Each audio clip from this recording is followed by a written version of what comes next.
Guys, thank you very much. I didn't see Zanium on there. Are any people on there? Rich said he was joining. He certainly said he was, but... Okay, and Tana was too. Tana was going to talk about the surveys haven't gone out yet. I met with her 2 days ago. Mm-hmm. They were supposed to go out yesterday. Yeah, they did. Yeah. Well, they did go out. Yep. Yeah. Oh, okay. I guess I don't get one. I don't think I got one either. Okay. I don't get to survey myself. They haven't got out in Alaska yet. Oh, Tana's on. Sorry. So, Tana, was that you? No, that's Bridget. Oh, Bridget. Sorry. Okay. Well, let's get going, and then maybe Becca, you can give us a quick update as to where we are. None of any people are on. Good morning. Thank you. Thank you for coming. Thank you for joining. Can I get just get a roll call? Whoever's here for the first time call. We'll start with here in Vancouver. Whose first time is it? Me. Okay, stay where you are. Heidi Alexander. Okay. David Rhonda. What do you do? Yeah. You got to say what you do. I'm HR coordinator, so I work directly with Rebecca. Okay. In Human Resources. Director of Logistics. Okay. Anyone else for the first time? Yes, hi. My name is Joey. I'm at Milwaukee, Oregon. Joining for the first time. What do you do? Pharmacist. Okay. And I'm also. My name is Evan, and I am also in Milwaukee, and I do data entry.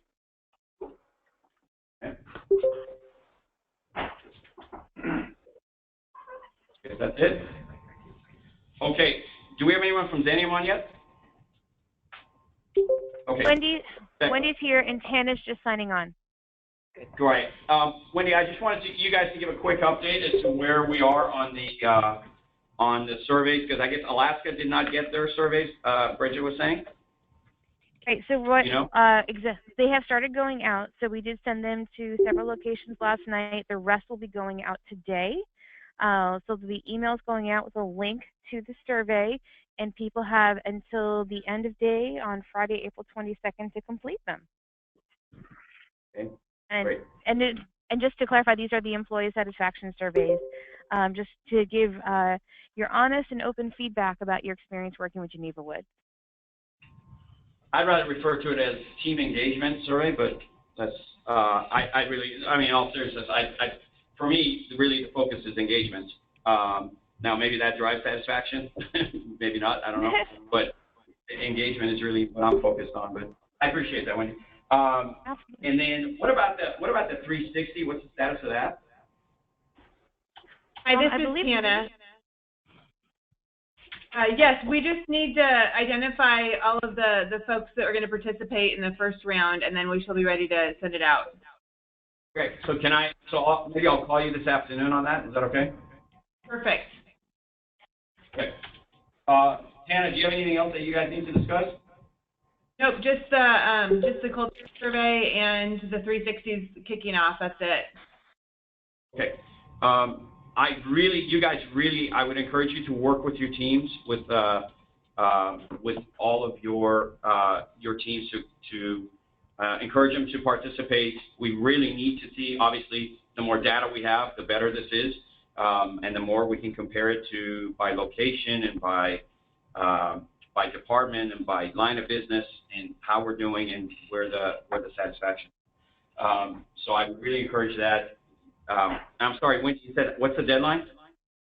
End of the month? The deadline is going to be end of day, Friday, April 22nd. So people have about a week. Okay. And so we can monitor how many people have turned it in. So if it looks like I'm not, if I see that we're not getting enough engagement, I'll send some reminders to people to go ahead and do that. Okay? Yeah, all right. Okay.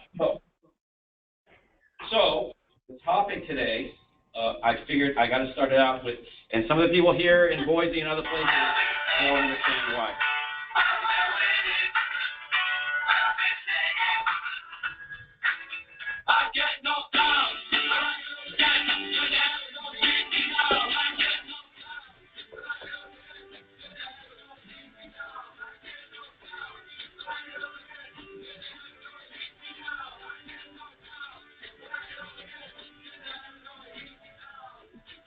All right.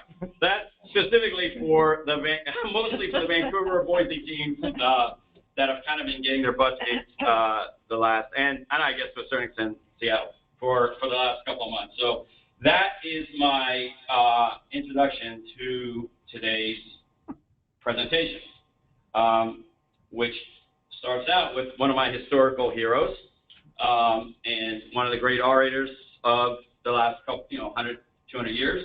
And really, the message is really clear. Whether you use this quote or the one about never give in, never, never, ever give in, if you're going through hell, keep going. Don't stop. So, and that's really, the message today and the thought process around when we're facing adversity like we have been in some locations, in some lines of business. We've been facing a lot of adversity over the last 6 months or so. Then we have no choice. Our choice is we got to just keep pressing ahead. We got to keep pushing ahead. Last couple of days, just talking to some of you about some of the difficulties, and I get some really, really encouraging feedback, which tells me a lot about the culture of this place, the culture that we're creating. I don't feel a sense of dejection, and I'll talk about some of the things that we've been going through. I feel a sense of purpose, a sense of determination to really press through, and that's great to see. So yeah, it's been pretty tough. I mean, I can tell you personally, probably for me, the last 7, 8, 9 months has been probably some of the toughest of my professional career relative to some of the stuff that we've been going through. Obviously in Washington, and as it bleeds into Idaho and some of the other places, started out with Montana, we've been going through a bunch of software conversions that's just been pretty much kicking our butts. So that's it's put some client relationships at risk. It has cost us some client relationships. It has put a tremendous amount of strain on our team. I can tell you, I think, as I've said multiple times, I come from that background. I come from a background of running software services companies. I fully anticipated how hard this was going to be. I've never been through an easy software conversion. I've been through many of them. We've got a lot of really, really talented professionals. We know what we're doing. We know what we have to do before. We know what we have to do during. We know what we have to do after. Having said all that, we still had screw-ups, and we still have screw-ups, and that's been really painful.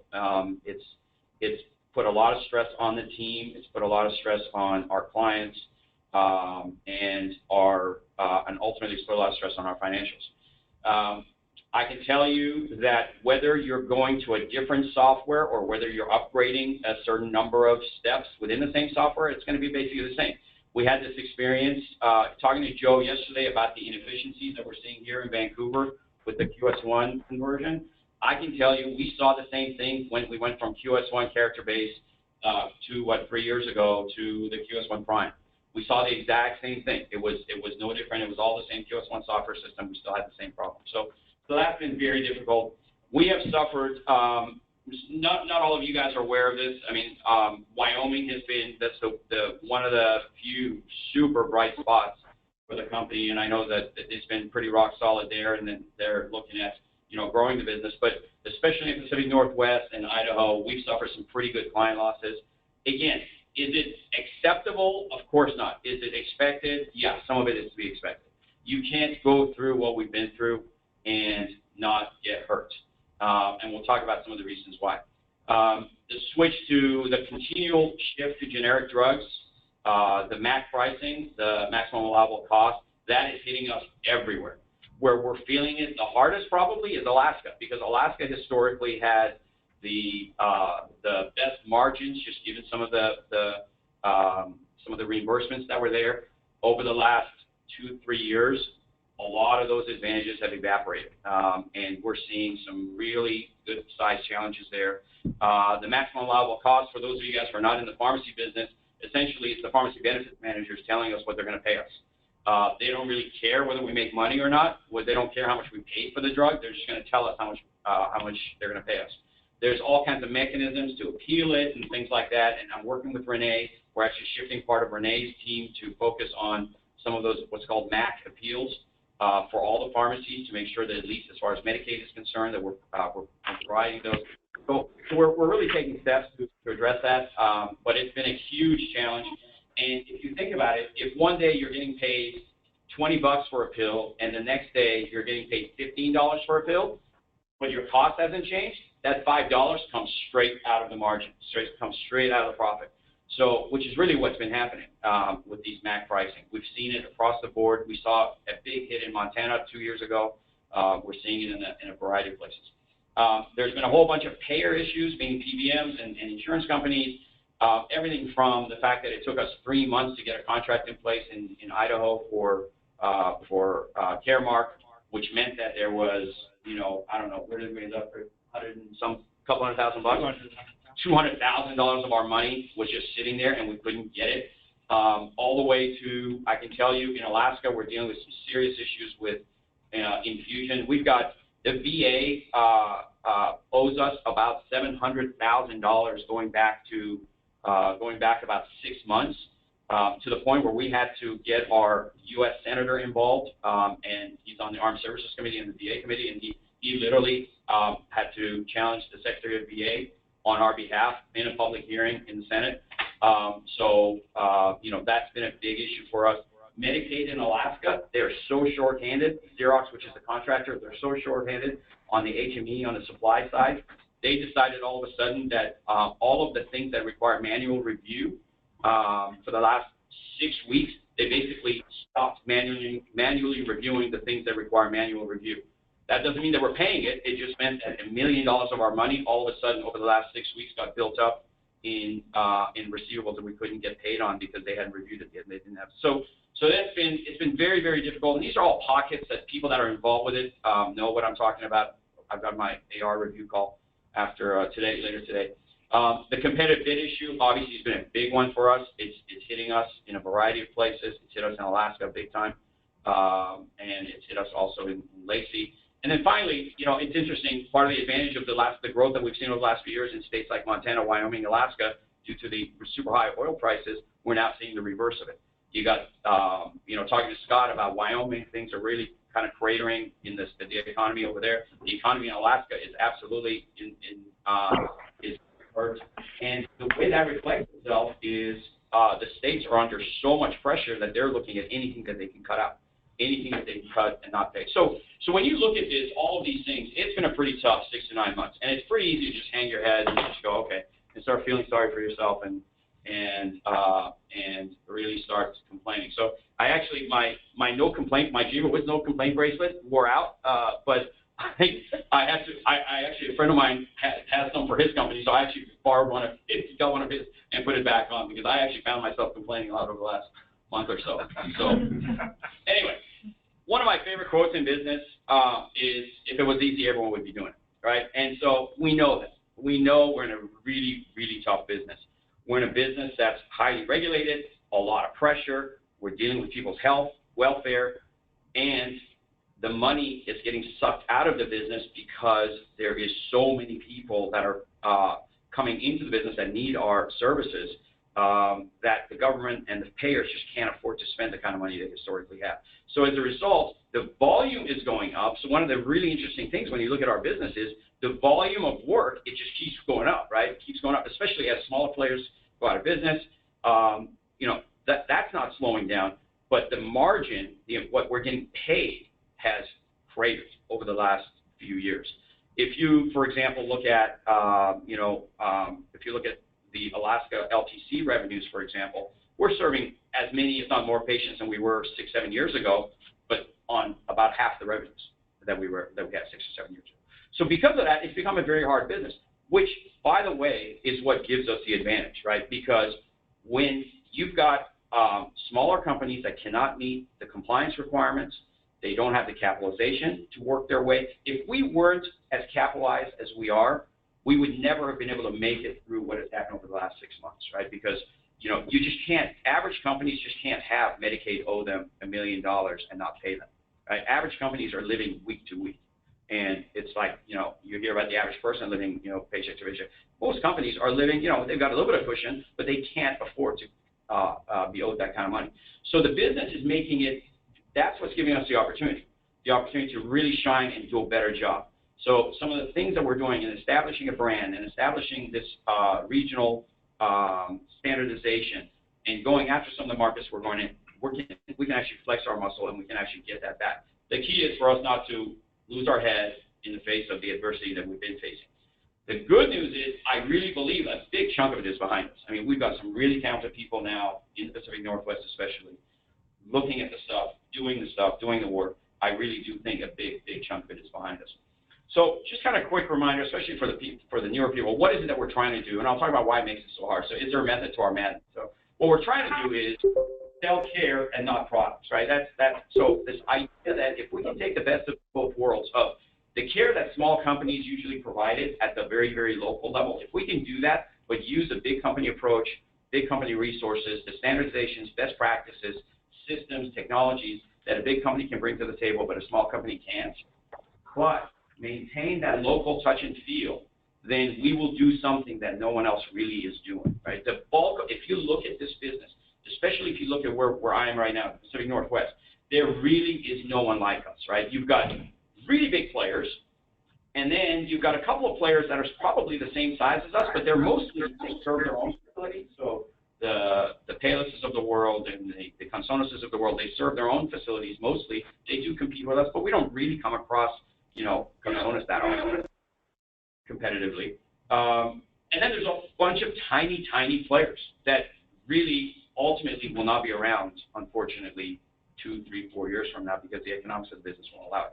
So if we can create this space for ourselves where through these locations we can continue to touch clients, react quickly, deliver medication to them quickly, not have to rely constantly on satellite pharmacies and to pay the charges, not have to rely on shipping companies to ship it to us, be able to react quickly, but ultimately centralize some of the high volume functions, then we can do something that's really not being done.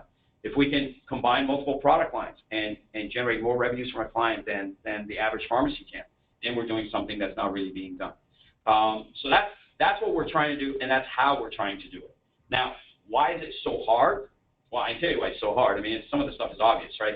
So what we've done is we've tried to bring together a bunch of smaller companies that historically were very much underinvested, right? They, for the most part, these companies didn't have the ability to invest in process. They didn't have the ability to invest in technology.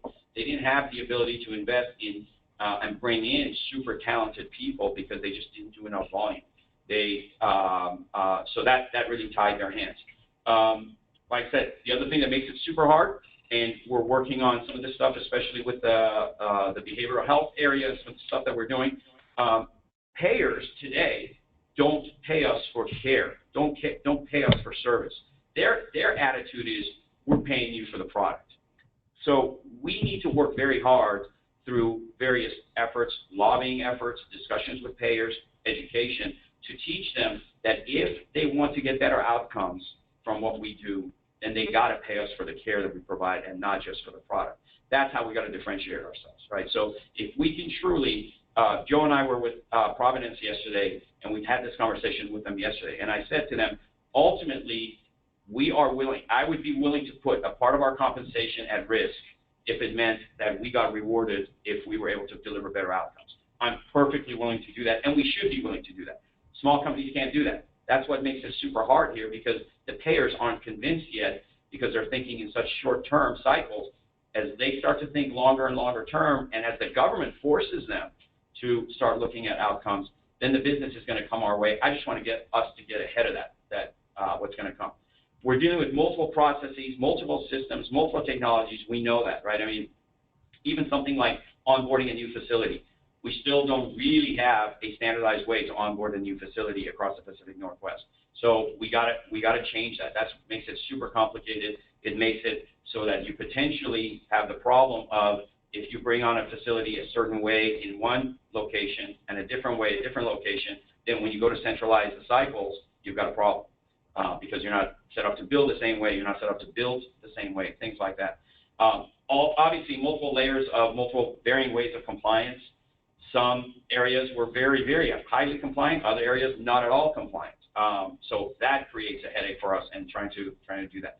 There's variable or varying customer expectations, and a lot of that is really anchored in a business model that no longer exists. So clients have an expectation level that the businesses just cannot meet anymore.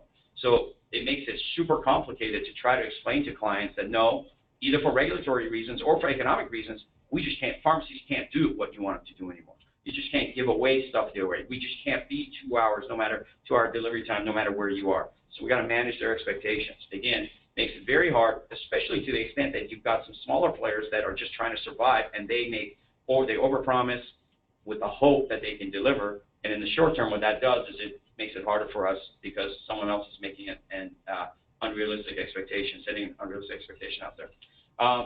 As we know here in Vancouver, as we know in Seattle, as we know in Boise, making changes is making us highly vulnerable to competitive attacks.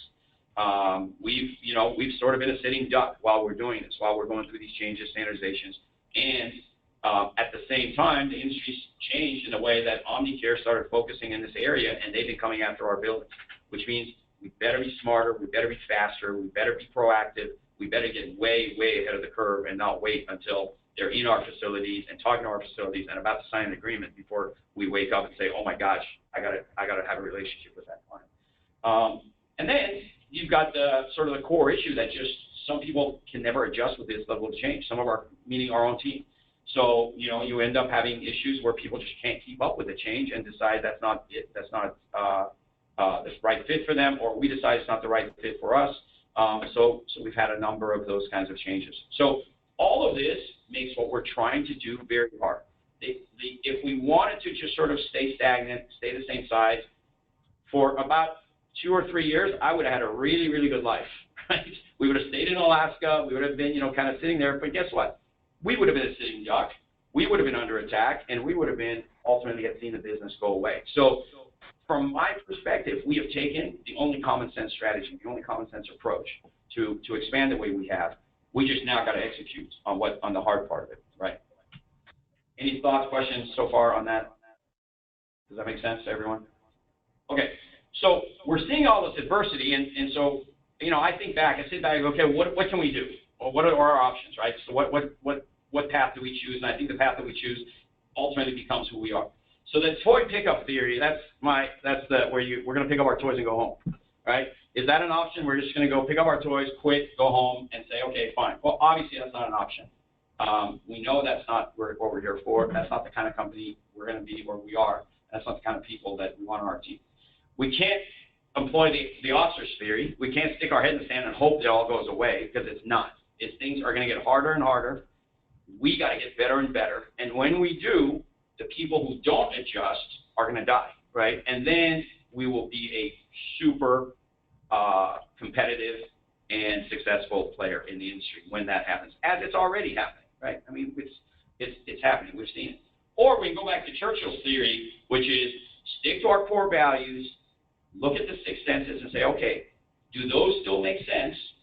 So do we have a set of core values, just like Churchill did in World War II? But do we need to make core adjustments, right? Do we need to go after some course adjustments? Do we need to create some new strategies? And once we analyze that, then we press ahead harder than we have, which is really what we're doing right now and what we got to do. So we got to go on the offense. We've been on the offense. We've won a major, major victory here in this market with Cascadia. I believe we're on the verge of a couple of more that will change the entire nature of this business.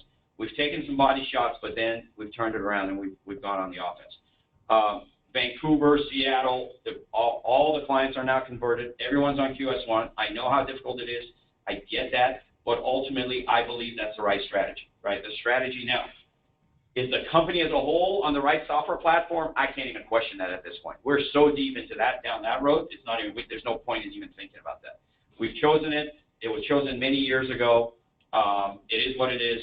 But the ultimate strategy of standardizing the whole company on one software platform, and I'm talking about long-term care pharmacy mostly, standardizing our policies, centralizing certain high-volume functions, those are all the right strategies. There's not a shred of doubt in my mind. That's all right. We just got to execute it, and that's what makes it. That's the hard part of it. For the football fans, especially in the Pacific Northwest, they'll know what this picture is. I think probably most people know. This is one of my heroes in life, the former USC football coach, Pete Carroll. And for those of you guys who don't know, this is the moment that Russell Wilson threw the interception with 20 seconds left in the Super Bowl from the 2-yard line and gave away the Super Bowl, 2 years ago? Yeah. 2 years ago. And the moment that Pete Carroll realized he was 2 yards away from winning back-to-back Super Bowls, and he gave it away. But given the person that he is, I saw this quote, and it's actually, I sort of as part of a longer interview that he did, but I just loved it. And when they asked him, okay, so how do you even get over that? How do you forget that? And he said, those kinds of occurrences, like when he was talking about that loss, that moment in time, they don't go away. They don't go away. You just put them somewhere so you can manage them properly. It's back there, meaning in the back of his mind. I'm fueled by it, and I always have been. And there's a big part of me that doesn't want to let it go. I want to make sure that I'm always with it. I always know what happened so I can learn from it. And that's really the way, from my perspective, as hard as it is, that's what we got to think about, right? We're trying to do something great. We're trying to do something hard. We're trying to move care back into the business that's more and more becoming commoditized. We're fighting this uphill battle. We're going to have losses along the way. There's no doubt about it. For anyone, the football fans that know Pete Carroll, he is someone who takes really big risks, right? I mean, he takes, I remember when USC was playing for the national championship, and he decided to go for it on 4th down with like 30 seconds left, and they didn't get it, and Texas got the ball back, and they marched down, and they scored, and USC lost the national championship on that game. So the same characteristics that has led him to be so successful has also caused him to have the kinds of failures, public failures that he's had. So ultimately, what we're doing is a very hard thing, and it makes us susceptible to taking the kind of hits that we've taken and the kinds of failures that we've experienced. But you got to bounce back, and the next year they were again very close to going back to back-to-back Super Bowls after they lost the Super Bowl. So this to me is a very meaningful image and a very meaningful quote around how to deal with the issues that we've experienced over the last few months. So if you think about companies and what they, what kinds of companies or what kinds of characteristics give way to defeat, right? So a lot of companies go through really tough times, and they come back from it even more powerful, stronger than they ever went. And then a bunch of companies don't ever come back from it. So if you think about it, you can kind of break it up into four issues. One is faulty organizations. So they've got either an organizational structure. So Detroit, in the 70s was very famous for this kind of a thing where, and I remember reading a long time ago, reading a business case study where the CEO of GM, in the old culture of GM, literally the limousine would pick him up. This is in the late 70s. Limousines would pick him up at his house, drive him. They would drive him into an underground parking structure at GM. He had no personal concept of what was going on with gas lines. He himself had never had to wait in a gas line. So he himself could not conceptualize that what was happening was people wanted to change, and the Japanese were serving that need. And so all of a sudden they woke up and they realized, my God, we don't have a business anymore. The business has all gone to high mileage Japanese cars. So a lot of organizations, just people aren't aware of it, right? And they're not set up that way, that either the top management is detached or the way the organizational structure is set up, they can't move fast enough, or they aren't well enough capitalized. So they're not set up to deal with these kinds of changes. The second thing is this concept of blocked learning. So they refuse to accept that what they know is wrong. So, and I put "know" in quotes, it's because it's what they know and what they believe, and they refuse to accept it. This is kind of like the ostrich theory, right? I know what I know. It can't be wrong. I'm just going to keep doing what I'm doing. I'm going to stick my head in the sand, and I'm not going to react. So I'm going to stick to it. Now, sometimes, in retrospect, that works really well, right? Sometimes what they know actually ends up being true. But more often than not, the market is actually right and they're wrong. Right? There are cases where the management was right and the market was wrong and finally it caught up, but not often. There's the concept of block anticipation, which I am very afraid that we may fall into this bucket, or that we can fall, or we are in this bucket, which is we're so busy hacking away and fighting at our daily problems, we're not even seeing the next problem that's coming online. So one of the advantages of having the kinds of people that we've added here in the Pacific Northwest, right, with David and Paul and these guys, it actually allows me to step back a little bit and say, okay, where else are we exposed? What's happening in the industry? It allows us to be out and to be able to actually see the industry trends so that we're not so deep in the weeds that we don't see what's changing. Another example I'll give you that we're dealing with in Alaska, we've got a very, very successful home infusion business in Alaska. Well, we spend a lot of time with the management of that business. I spend a lot of time with the management of that business trying to understand where are the things what threats are out there for us, because that's a business that when you sit there from far back, look at it, it sort of potentially is a target to get hit, because we've grown so much. It's been very successful. And in fact, what's happening is the physicians are realizing that as more and more pressure is put on them on what they can charge, they're realizing, well, I'll just bring some of this infusion into my own office because the law allows them to do it. So effectively, they're prescribing. On the one hand, they're prescribing, and then they're going ahead and infusing the drug that they prescribed. So is that a conflict of interest? Of course it is. Right? There's no doubt it's a conflict of interest. But is the law allowing to do it? Yes. Is it hurting us? Yeah, it's starting to. And is it a big threat? Absolutely. So we got to get ahead of that. We're looking ahead going, okay, we can't stop it. There's nothing we can do short of changing the law. There's nothing we can do to fight it. So how do you fight something like that? How do you position yourself in? So what we've done is we've said, okay, can we focus on treatments that take a long time, and no physician would want to have, an infusion chair held up for 4 hours in their office, or they're complicated, or they're potentially high potential for liability because of the level of complexity, or you look at some of these things, or we've started to focus on the kinds of treatments where the infusion can actually be done by the patient. The sub-Q treatments where they don't need to be done in a suite. So now we can get that competitive advantage back because our relationship now is with a physician. The initial relationship with the physician. After that, it's with the patient. So that's the kind of example of what's coming down the line and how we can anticipate it. And it's kind of really related to the next one, which is block adaptation. You wait way too long, right? By the time you go, okay, now it's really time, and this one is probably the most common, right? Companies just don't want to react. They don't want to cut. The way I always think about these things is, look, no one wants to, quote unquote, cut expenses or get more efficient at the expense of the team, right? But having said that, the responsibility that the team, the executive management team and the management team of this business has is to everyone in the company. And what that means is if we wait too long to cut our expenses, if we can cut a monthly expense by $1,000 a month today, 6 months from now, we've saved $6,000, right? But if we wait 3 months to do it, even though we know we should do it, and we just wait 3 months to do it, we just threw away $3,000. And so that level of urgency in adapting to the changes is absolutely critical. It is absolutely critical. And our responsibility is to the company as a whole, to our patients, and to our entire team.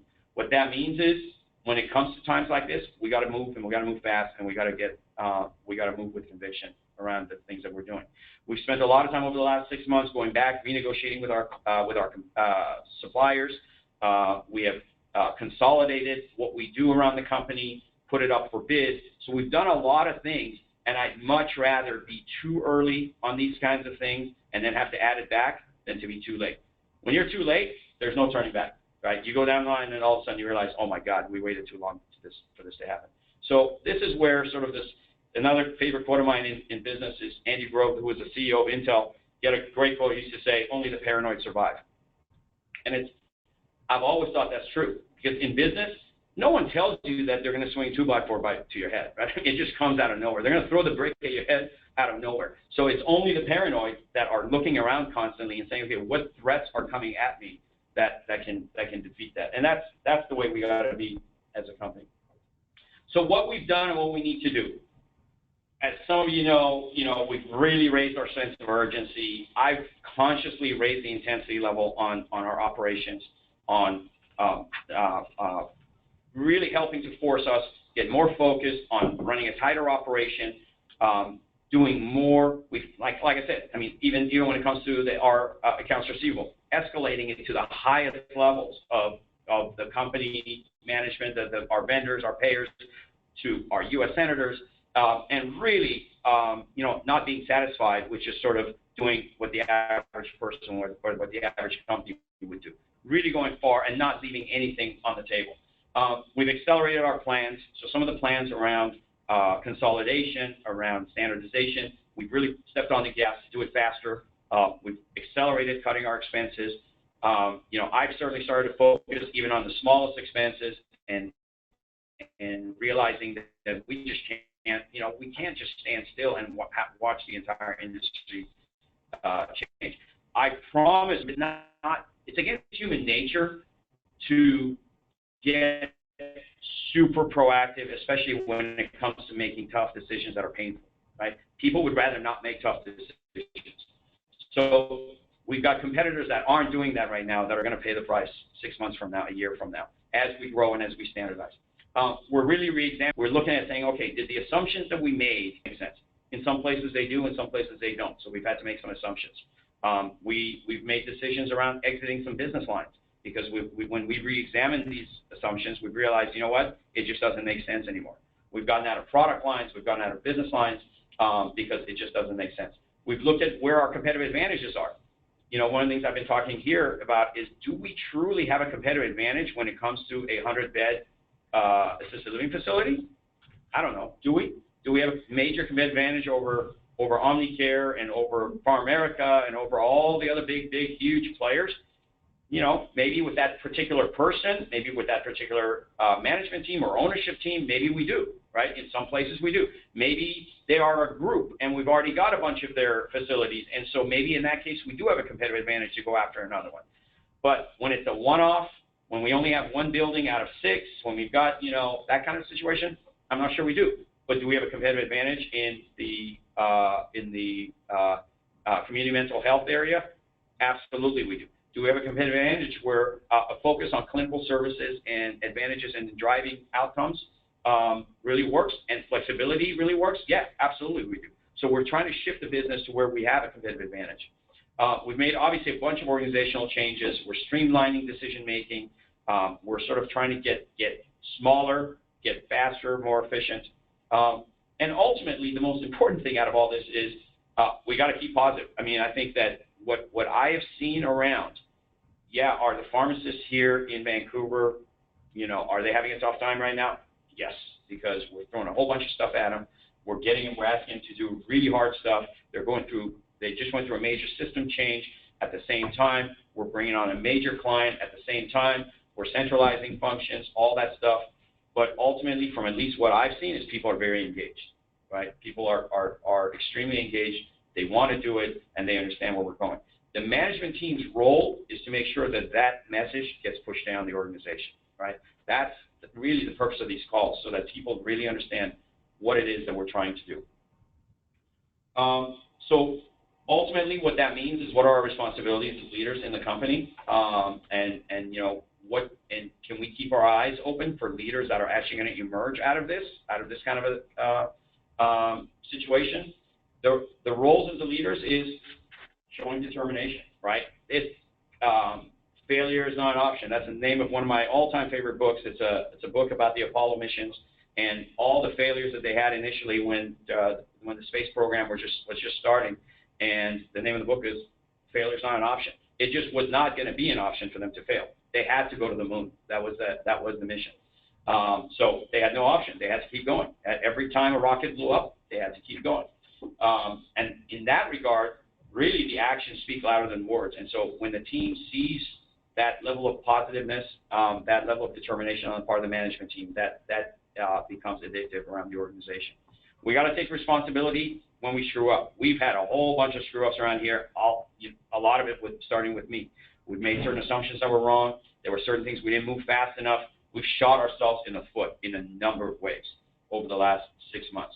We got to take responsibility. Once we take responsibility, then we can hit the reset button and move forward. Until you do that, then you're blaming someone else, and that means that we haven't hit the reset button. We're not moving forward. We're pointing fingers instead of saying, you know what, we screwed up, we lost that account. Okay, what can I learn from it? Let's move forward. Treating negative feedback as a gift. So this is something Paul and I have been talking about a lot around this idea, this negative, it should probably be in quotes. It's constructive. Now, it could be construed as negative, but it's constructive. And really, whether that comes from a client, whether that comes from a manager, or whether it comes from a subordinate in the organization, or it comes from a colleague, we've got to take that as a gift. We've got to because that's the only way we as a company and we as people are going to improve, is if we can accept that level of criticism and that level of feedback from from the people we work with. We got to focus on our strengths. Like I said, we can sit here all day and complain about the weaknesses and the areas where we're exposed, or we can focus on the areas where we can win.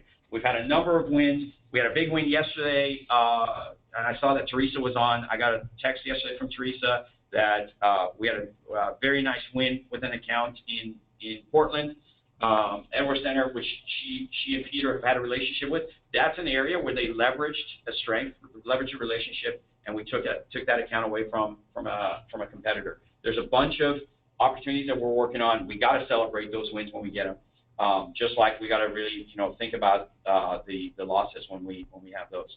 And then we got to get creative. I think we're looking at a lot of really interesting sort of things, solutions in Alaska, innovative solutions around how we're structuring the business. And I can tell you, we never would have come up with some of the solutions that we've come up with if it wasn't for the fact that we really, at some point, we sat back and we said, okay, we got to figure out what to do. All of a sudden, that process forced us to come up with creative solutions that literally I had never thought about. Thinking about how we can combine processes, how we can combine teams, and really drive efficiency, drive better practices. So a lot of times, this is what happens when you really have to do something. Being faced with that kind of a challenge, creative solutions come about, and we're seeing it. I can tell you for sure I'm seeing it. We're seeing it in the way we're doing the centralization, some of the centralization that we're doing. We're seeing it in the way people are working together and creating some really creative solutions around that. We're seeing it, in the way we purchase products. There's, when you're faced with that kind of a challenge and failure for you is not an option, then you come up with really creative solutions to get to where you want to get to. Okay, I'm going to hand it off now to Tony. Tony, are you on? Yes, sir. Okay, so what I wanted to do, I thought it would be worthwhile for Tony to talk for a few minutes about some of the experiences that he's had. So for those of you who don't know, Tony King is the general manager of Montana, pharmacist. He came in, took over a pretty messy situation in Montana for us. When he stepped into that role, I have to say there weren't a whole hell of a lot of things that were going right. You had a team morale that was just on the ground. You had some players you had a huge level of negativity due to some legacy types of issues there. You had client relationships that were very poor, and you had an operation that was really, sort of needed a much greater level of discipline and engagement. Tony was about, I think, probably 6-7 months ago. How long has it been now, Tony? Maybe longer. Just after Labor Day, yeah, September. Oh, okay. So 7 or 8 months ago, Tony took over, and I will let him talk. And then Tony, let me know when you want to flip to this next slide. I'll let him talk about some of his experiences. And by the way, what's really, to me, and I really mean this about leaders emerging during tough times. Tony took over a situation that he really didn't have a lot of experience with. He had never run a pharmacy like this before in terms of an operation, being responsible for everything from, the medication coming in to the medication going out and getting delivered, and running a retail and running a long-term care. He had never done that before. But what I've seen firsthand is truly what I believe, the person I believe that's going to be one of the leaders in the company years from now emerge out of this. And so that's why I asked him to talk about some of his experiences. Go ahead. Thank you, Dan. I appreciate it. And just to kind of follow up what Dan said, I started with the company in September. I was originally hired just to be the PIC of the long-term care pharmacy. Had no experience in long-term care pharmacy, came from a retail background. Started just after Labor Day, took over, and at that time we had no centralization. We had a poor leader here. My second week in, the troops rallied. Matt Keith, Scott, Kristen from Wyoming came down, kind of really ripped apart everything, brought the team together, reorganized everything, made everything clean. We started some of the centralization processes, filling a lot of the long-term care out of Alaska, started making their jobs a little bit easier, got a little bit of employee buy-in. Right after I started as the pick in the long-term care in October, we were notified of a loss of probably our largest facility. The old general manager was still here at the time. I had no interaction with that facility other than knowing that they were there and when they needed their drugs. So I went over and tried to talk to them. We had a nurse over there who did not like our services, had some generalized complaints, but then really got into the meat of it of not trusting our services. So that was my first real eye-opening experience to what I was getting into. We made the decision, and in November we had some staff reorganization. We again got rid of some of the legacy issues. There was turnover at the top. At that point, I was asked if I would take over as general manager. And again, I was still learning the long-term care aspect of what's required and what isn't required. So it was a new position for me, but one that I happily accepted just because of the challenges, but I also saw the opportunities that were available in this market and then for our company. So we started that new reorganization, got some more buy-in from the staff. It lifted a lot of weights off their shoulders, started talking about the future, what our plans were, what we're looking forward to for our company, and especially in the Helena market. With that, me being new to the position, I didn't have any relationships. I talked to our staff, talked about what we used to do, what facilities we lost, what customers we lost, what opportunities they viewed in the market. So that really opened up an opportunity for me to introduce myself to the new facilities, wipe the slate clean, let them know some of the changes that we have gone through, and also, if we had a bad reputation with them, I didn't know about it, so it didn't really matter to me if when I turned around and left that they talked bad about me, because I really don't know anything of what happened 2 years ago or 3 years ago. So with that, I went out to a facility that we had serviced 2 years prior to this. We had lost those clients to Walgreens. Walgreens had taken them over and were bubble packing them from Walgreens, and literally walked in the door, introduced myself, and they said, "Your timing couldn't be better. We'd like to switch to you." I literally had no sales pitch or anything. I just wanted to let them know I was a new person and that we're offering free delivery, 24/7 on-call services for facilities we serve. We'll bubble pack, so forth and so on. So instantly, with the new the new relationship that we fostered, we brought one on board right away. So we felt good about it. We celebrated our win. In February, we lost. We had a potential loss for some adult foster care patients. One of the centers here had some issues with our former staff, and even though that I had come aboard and started making some improvements, which they recognized the improvements in some of our services, they still just did not feel as though they could trust us. So they gave the option to some adult foster care providers of switching to a facility or a pharmacy that's located 100 miles away from us. With that opportunity, I contacted all the adult foster care providers, let them know that they're going to be offered this opportunity, but if there's anything that they're being offered that we're not providing, let me know and I'll see what I can do. There's 9 providers. We kept 8 of them.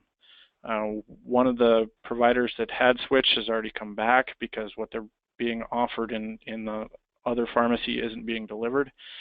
So following up with those providers and letting them know that we're still here if something goes wrong, and then also thanking the ones that we kept with a personalized letter, a phone call, a handshake when they come in has really helped keep those. That same facility has switched over a different program, which was a big loss to us. So we lost 50 or so patients to that other pharmacy. Prior to losing them, I did send out letters to all of the patients, letting them know that it was their choice to stay with us if they so choose. Just let us know if they'd like us to keep their profiles. I did get back about 14 or so patients.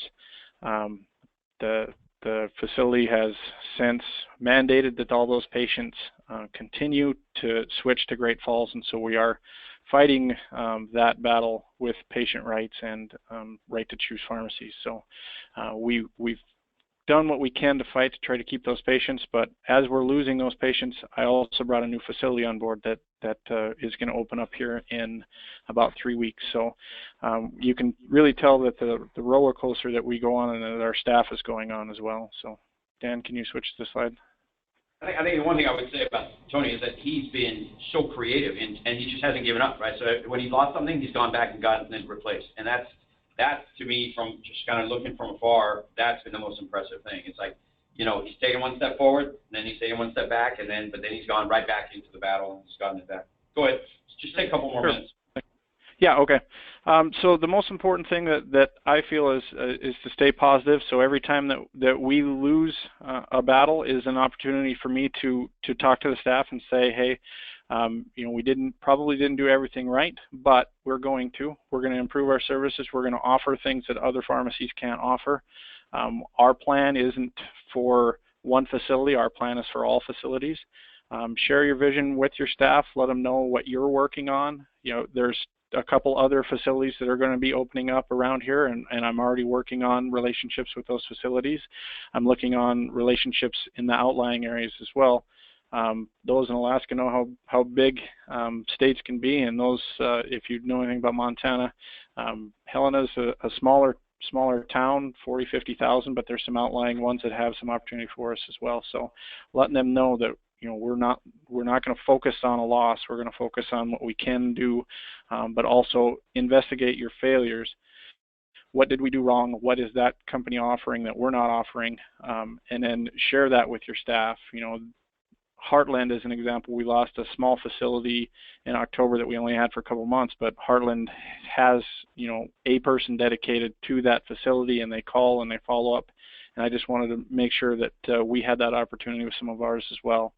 I did seek some advice. You know, me being new to the position, I sought advice from Scott in Wyoming. He's been great. Matt Key's been great. Dan's been great. But I also sought advice from the person that owned the company before us, and that's something that the previous manager had not done. So he had some relationships with some of these facilities as well, and gave me some advice and some insight on what can we do to make sure that those patients are happy, and what were they used to seeing before we took their business over for them. Leverage your relationships. So this being a small town, we have a lot of staff that have personal relationships with either the patients or the providers. You know, letting them know that we're still here, we're still fighting, we still want to have their business and what we can offer that others can't. What are our strengths? We're local, we can deliver, we have 24/7 on-call services. Take advantage of the new opportunities. So anytime that you hear of a facility or a new pharmacy or something that might be available for you, investigate it. At least let them know that you're interested. I have reached out to Skeet and some of the others about the marketing material that's available, and it's excellent marketing material. It's getting better every week. So to use that to advertise our services. Get creative. I'm reaching out to any and all opportunities for us to show that we're in this town. Yes, we used to be Bergam Drug or South Hills Pharmacy. We're changing to Geneva Woods, but I'm actively involved with some of the local committees on prescription drug abuse or the Chamber of Commerce or what have you. Just have somebody at some of those to show that you're out there. And then follow through. So if you say you're going to do something, make sure that you do, and then follow up that it got done. That's something that we had failed at previously, but you know, once a week I send out emails to those that I haven't reached out in a little bit, and then just see if they want to meet or have a cup of coffee, or just even an email, just recognizing that we appreciate their service has really helped. And I do believe that we're moving forward, and we're obtaining new businesses. We are going to have some hiccups, and I know that. And then, you know, who I've relied upon has been really encouraging, acknowledging that yes, you're going to have some bumps in the road, but at the same time you're doing a good job, and I pass that off to my staff, and we feel confident about the future. Another thing I would say, thanks Tony. The other thing I would say that Tony's done a great job of is he's really thought out of the box. So he went in and brought in a drug disposal unit into the pharmacy and then started offering it as a service and marketing the fact that, hey, the facilities can actually bring their drugs, or people can bring their drugs. Because he's so involved, he's involved with various boards at the state level, and so he really has taken ownership of this in the face of what could have been a really bad situation. He's really turned this thing around, and to me, it's been a great lesson about how a leader can come in and really turn around a situation.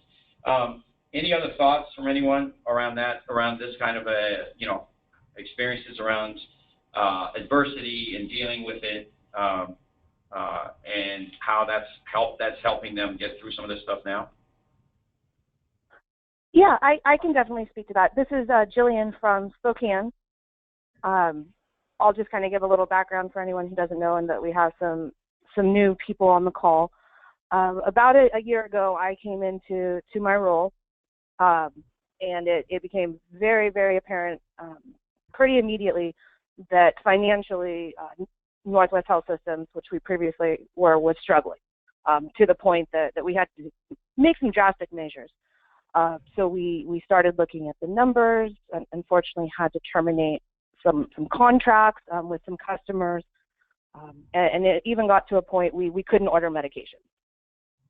And finally, we were able to be cash on delivery. So that definitely did help. But for our staff, it was really hard. As a pharmacy, if you can't literally get medications to dispense, it's hard to face that. And so as we were going through that, our owner made the decision to walk away from the company. So not only were we having financial difficulties, our leader, I know I've heard Dan say this, it was the captain failing the ship, ultimately what it was, forcing us to claim bankruptcy. And so that was really hard, not only for our customers who then were getting all of these medications, but for our staff. Anyone who probably works for a company that has filed for bankruptcy, things get pretty scary and insecure. And so what we did is we really looked at our staff, just like Geneva Woods. They want A+ players. Who do we want? How can we put them in roles that they'll succeed in, that they'll want to stick around? And so we really emphasized cross-training, which really helped people, because ultimately some people had gotten bored in their positions, and the cross-training really helped because now they understood how what they do affects the next level, and so forth. And in addition, we created, pods, if you will, for our account management. I took our leads and paired them each with a Go-Tech, and so they would kind of work in tandem with the customers. The Go-Techs, I'm sure as you guys know, are a wealth of knowledge. They know what's going on in buildings. They know concerns. They also are given, praises.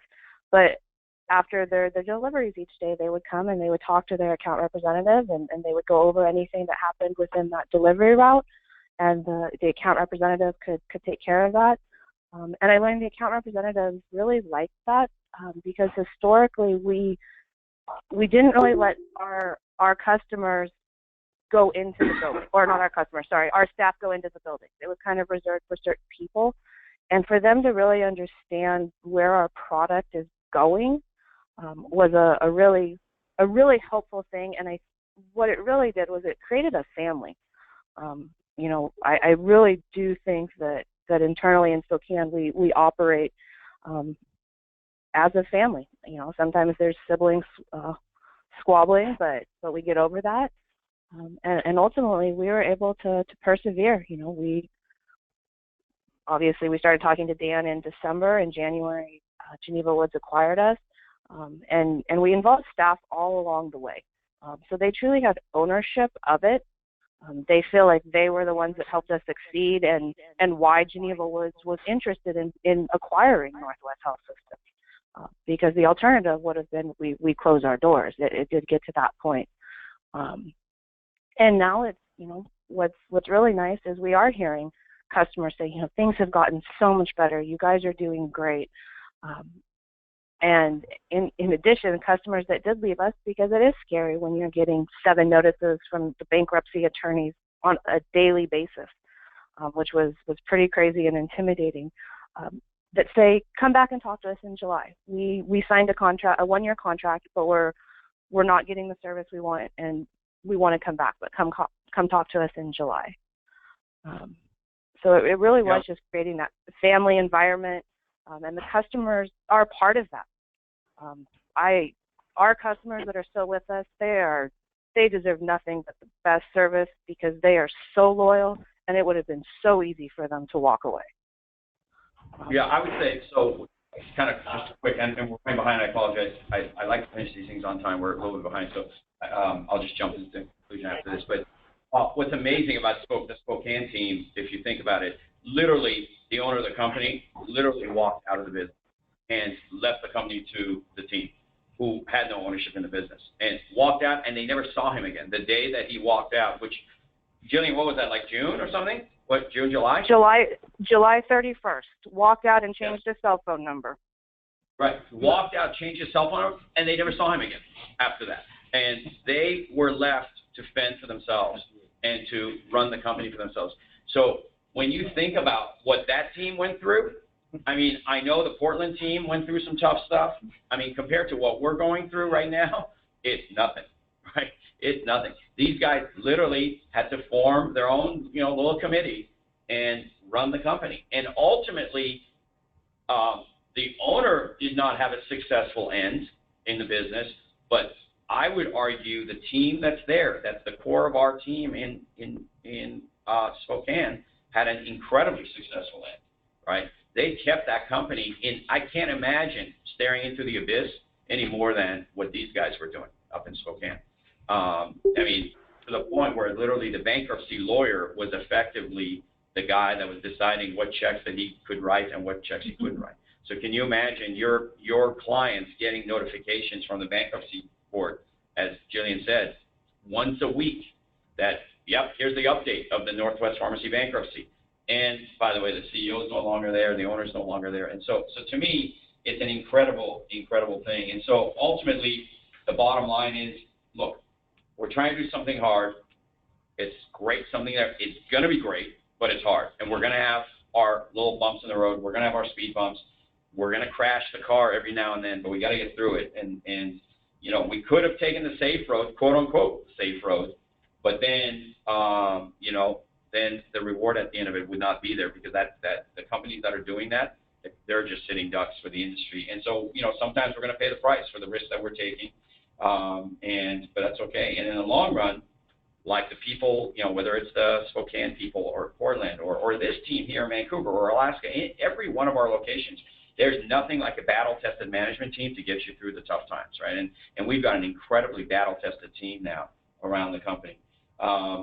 We've got to get total team effort. So part of my discussion last month was around this cannot be a few A players carrying everyone else. This has to be a total team effort. And ultimately, the entire team has to rise to the challenge, because a lot of solutions are going to come out of that team. A lot of what we need, the kind of creativity that we need, is going to have to come from that team. And then probably the most important thing is you guys, everyone on this call, needs to be focused, and they need to believe that what we're doing is worthwhile. Because if this team doesn't believe that what we're doing is worthwhile, that's going to show through, right? The next time we crash our car, the next time, something bad happens, it's going to show, unless we truly believe in what we're doing and being able to do that.